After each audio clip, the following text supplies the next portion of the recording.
Oo, kaya unti-unti naliliwanagan sila ngayon. Pwede ba nating ipasinag yung parte na pinagsama-sama, in-splice ni Senator Ping para lang palitawin niya, para lang imali niya, dayain niya, iligaw niya, linlangin niya ang mamamayang Pilipino? Sige po. Direct. Sige po. Ang gawin natin po para madali, i-give up natin yung KIG. Nag-govern pa rin yung international law. So atin yung Kalayaan Island Group. Meron po tayong mga isla na occupied natin ngayon.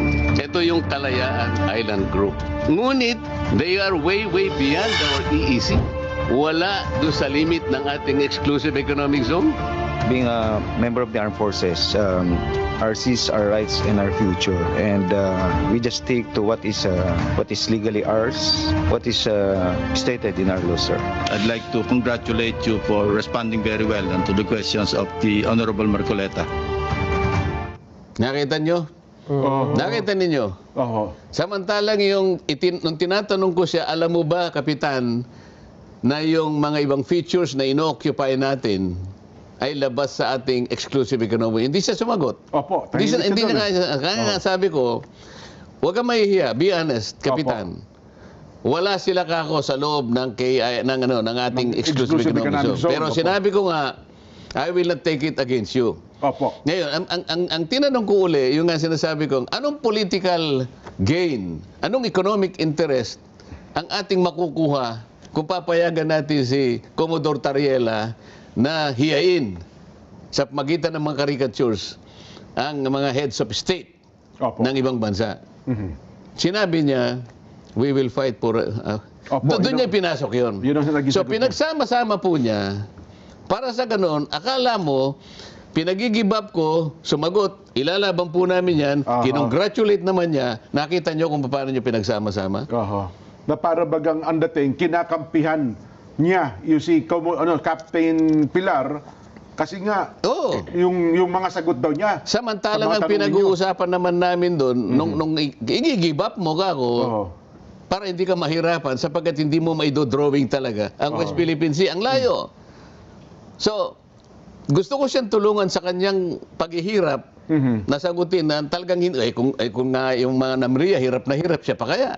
Yung kapitan. Talagang hindi mo ako magagawa. Para magawa mo yan, para makumpleto mo yan, you give up your KIG. Doon niya kinuha yun. Pagkatapos naglabas siya ng marami pang mga pagpapahayag. Hindi ko lang naibigay kayo, pero babasahin ko. Kasi feeling niya, Sen, mukhang Ito, pakikita ko, gawa niya ito. Sa kanya galing ito, babasahin ko lang. In geopolitics, sabi niya. Tayo, sige, ipakita niya sa... Itong ganito? Yes. Yan. Sige. Sige po, ano po laban, Sen? Habang sabi niya, in geopolitics, the most common sources of information are technical intelligence and homegrown traitors who are willing to sell their country in exchange for what's in it for them. In intelligence operations, it is called recruitment in place.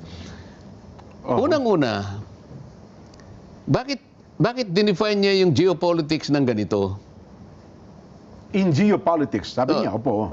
Geopolitics daw ito na ang most common sources of information are technical intelligence and homegrown traitors who are willing to sell their country in exchange for what is in it for them. Paano napunta doon sa pag-uusap na meron pala siyang pinaghihinalaang mga homegrown traitors na gusto lang ibenta yung sarili nila. Meron naman siyang tinutukoy dito Gusto ibenta ang bansa. Samantalang ako, tinatanong ko lang paano natin iguguhit ang West Philippine Sea. Ngayon, isinangkot niya yung geopolitics. Ano ba definition ng geopolitics? Ng geopolitics. Bakit? Yun ang kanyang premise. Hindi ko alam. Dapat hindi geopolitics ito. Papalitan natin. In dirty politics. In dirty, maruming politika. Siya nagpasimula nito Hindi geopolitics ito Dirty politics ito. Kasi ang geopolitics is a study of how geographical factors such as location, natural resources, climate, and topography influence international politics, foreign policy, and power relationship between nations. Yun ang geopolitics. Ang layo naman. I-define niya sa pagkuha ng mga impormasyon, nag-i-involve ng mga traitors, homegrown traitors, ewan ko kung sino na naman ang kanyang tinutukoy. Pag pinatutungkulan na naman siya, Mahilig siya sa ganito eh. Oo. Mahilig siya sa paggawa ng ganito. So, dinipa niya yung geopolitics sa kanyang sariling imahinasyon. Nakialam na naman siya sa debate namin na sana matuloy na. Opo. Gumawa na naman siya ito. Nandiyan ba sa ating screen yan? Oh. Ang dami niyang pinakikialaman na hindi naman siya kasangkot. Ayan. Alam mo sinasabi niya rito? Lacson, debate on Calayan Islands may affect Pag-asa Islands residents. Ano na naman? Maapektuhan daw yung mga residente ng Pag-asa. Talagang ginugulo niya, tinatakot niya. The debate proposed by Senator Rodante Marcoleta on whether the Kalayaan Island Group belongs to the Philippines, wala naman ako sinasabi tungkol dito kung kasama. Sila nga ang naglagay sa mapa, hiniwalay nila may not only be agonizing and pointless, but could potentially affect the basic right of abode of the Filipinos already living there. Lacson thus appealed to retired Supreme Court Justice Antonio Carpio, University of the Philippines Professor, Attorney Batong Bakal, to spare Filipinos from such debate. Parang nagmamalasakit siya na. May bahid ng pagmamalasakit, ha? Ang daming pagsasawsaw na hindi ko maintindihan. Anong balak mo ba rito? Kaya nga tanong ko sa inyo kanina, Okay. yung dalawang tanong sa isang kadete sa paggabay at sa pamagitan ng dalawang pagtatanong. Do I intend to deceive? Do I intend to gain undue advantage? Dapat palang isasagot mo rito ay hindi. Okay. Para ikaw ay ituring na honorable. Masasagot niya ba ng no itong ginagawa niyang ito? PMA ito Philippine Military Academy, dalawang tanong ang gagabay sa isang kadete. Opo. Bakit niya, ito yung tinatanong ko sa kanya, ba't niya ginagawa ito? Ito pa sa Twitter, X, an earnest appeal to Justice Antonio Carpio and Attorney J. Batong Bakal. Let's spare our country, especially our kababayans from Barangay Pag-asa, KIG, Palawan, from the agony of another pointless debate that might put into question their basic right of abode. Paano ayaw ba niya na malaman nila na puro mali ang kanilang pinagsasabi? Ito yung kaniyang gustong pagtakpan Ang dami niyang gustong pagtakpan. Baka magkakahalataan Bakit hindi bigyan niya ng malaking pagpapahalaga kung paano niya gagawan ng ending yung Blue Ribbon Committee na hanggang ngayon yung kanyang draft hindi maliwanag, paiba-iba, hindi malaman kung saan tutungo. Ano bang ginagawa niya? Ito ba'y para palabuin ang issue ng flood control?